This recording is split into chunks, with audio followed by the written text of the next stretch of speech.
Você gosta de levar sustos? Então prepare-se para encontrar o bicho-papão. Boogeyman, seu medo é real, estreia nesta quinta, 1º de junho no Brasil. E é para aqueles que gostam de se divertir saltando na cadeira em uma experiência imersiva e coletiva que só o cinema é capaz de nos proporcionar. Okay, get in here. I don't know how you sleep with all these lights. What are you scared of?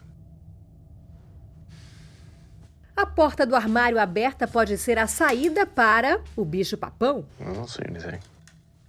Okay, monster check complete. Melhor fechá-la antes do boa noite. O medo do escuro e a luz que dá aquela sensação de segurança. Quem nunca viveu isso? Sim, são os clichês que nos perseguem, mas mesmo assim continuam nos assombrando. O mestre do terror é quem assina o conto no qual o filme foi baseado. Há exatos 50 anos, Stephen King publicou a história O Bicho-Papão pela primeira vez na revista Cavalier e 5 anos depois na coletânea Sombras da Noite.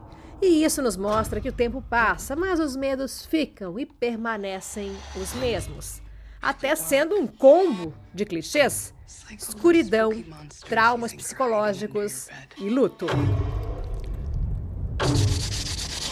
Grief plays such a big part in horror movies, I think, because it's something that we all sadly have to go through. There's a universality to it. It's one of it's a kind of taboo subject that nobody wants to talk about, you know, both in terms of our own mortality and losing people close to you.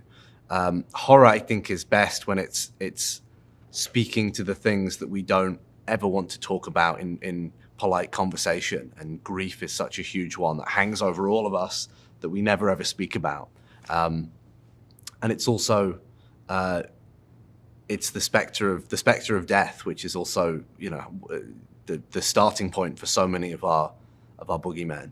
If you pay close enough attention, maybe you'll start sensing your mom too. Nesta adaptação expandida do conto, a adolescente Sadie, ao lado de sua irmãzinha, vivem o luto e o terror real da trágica morte da mãe.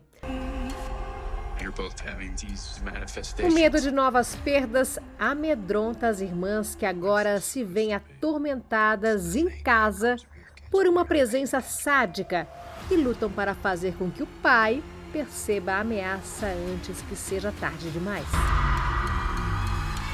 As atrizes que passaram por momentos tão desesperadores no set para assustar o espectador contaram o que fazem para não levar o medo das personagens para casa. We like to call her an acting therapist. Oh, I love that. She's basically, she taught me tricks on how to not get myself damaged by what the character's feeling. So important. And so she taught me how to do this thing with colors to put on like the character and not feel what you're actually feeling, you know, what the character's feeling. And it was just really helpful, and it got me through a lot of it, and it was just really awesome. I think for me, it's just about being connected with my breath and in tune with my body and very in tune with my breath. Jumping up and down before takes, as simple as that. Yes. It like gets the breathing right. Just as long as you're in tune with your breathing, I think that's kind of, for me, the core of a lot of my emotions. And a lot of the terror. So that was something that I was kind of hyper fixated on. But we're going to work on that together. Respirar profundamente pode nos ajudar em muitas situações da vida, inclusive para assistir a esse filme. Mas a intenção aqui é se assustar mesmo. Afinal, filme de terror tem aquela mesma filosofia da montanha-russa. Diversão ao preço de ativar os medos ao extremo. I think everyone has their own idea of what the boogeyman is and what the boogeyman represents to them. But really, the boogeyman is just the thing that exists in the darkness that's just beyond what we can see. And so I wanted to kind of weaponize the darkness in the movie in a way that meant that we didn't have to show the boogeyman very much.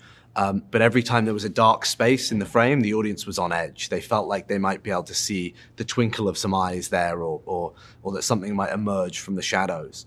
And it was really the idea that I didn't want to kind of invalidate anyone's own personal fears. I wanted them to leave the movie feeling like they'd been terrified all over again, you know, and that they felt like being a kid staring into the darkness of their closet again, but that this movie left them feeling like their boogeyman could still exist in that darkness.